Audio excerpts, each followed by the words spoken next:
Spy Ring is a game of international intrigue for 2 to 4 players. Gameplay is asymmetrical. One player takes on the role of a mastermind, who is trying to raise panic across Europe. If they manage to get the panic track up to 5, they instantly win. All the other players take on the role of agents, trying to prevent the mastermind's evil plans.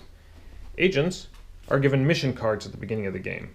If all agents complete their missions, the agents win and stop the mastermind. On an agent's turn, they will take 5 dice and roll these dice to take actions. They can re-roll as often as they want to try and find the results they like, but whenever a question mark is rolled, it gets locked into place, and for each question mark die rolled, the mastermind can draw cards from this intel track and bring them into their hand. The dice that the agents have to use can allow them to walk. They can move 1 space for each foot die spent. So here, can move 1 for that. Or if they had spent 2 such die, they can move twice.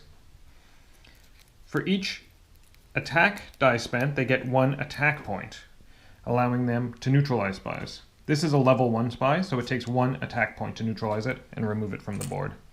If there's a level 2 spy, it would need 2 attack die.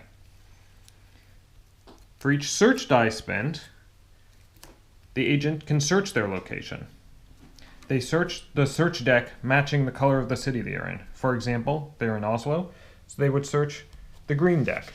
They would draw cards equal to the number of search die spent, look at the cards, and keep 1, placing the other 2 back at the bottom of the deck.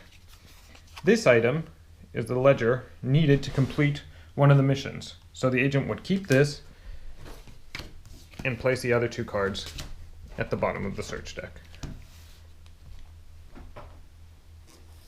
Whenever an area is searched, a confusion token is placed in that area, and it cannot be searched again until the confusion token is removed.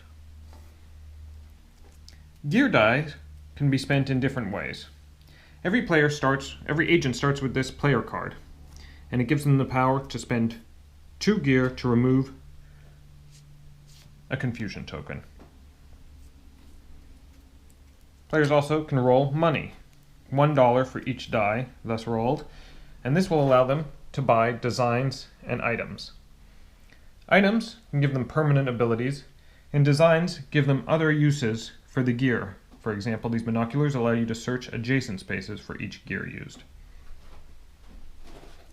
Finally, the question mark results can be spent, each 2 of them can be spent as 1 wild. So this could be spent as $1, bringing up the total to $3 that a player would have.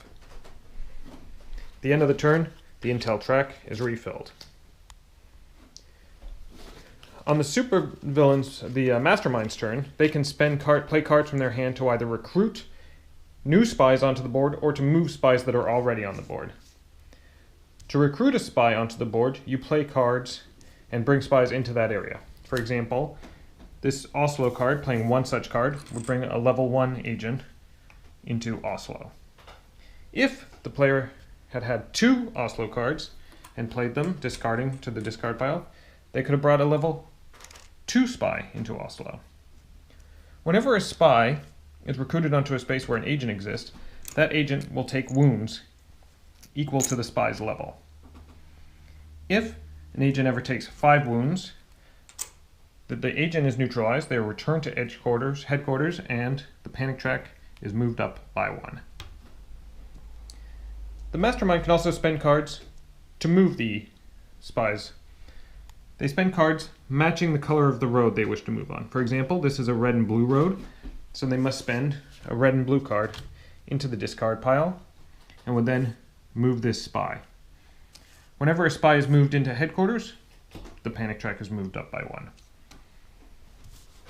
Play continues in this fashion, an agent taking a turn, then the mastermind, then an agent, then a mastermind, until one side or the other wins. Playtime is approximately 45 minutes.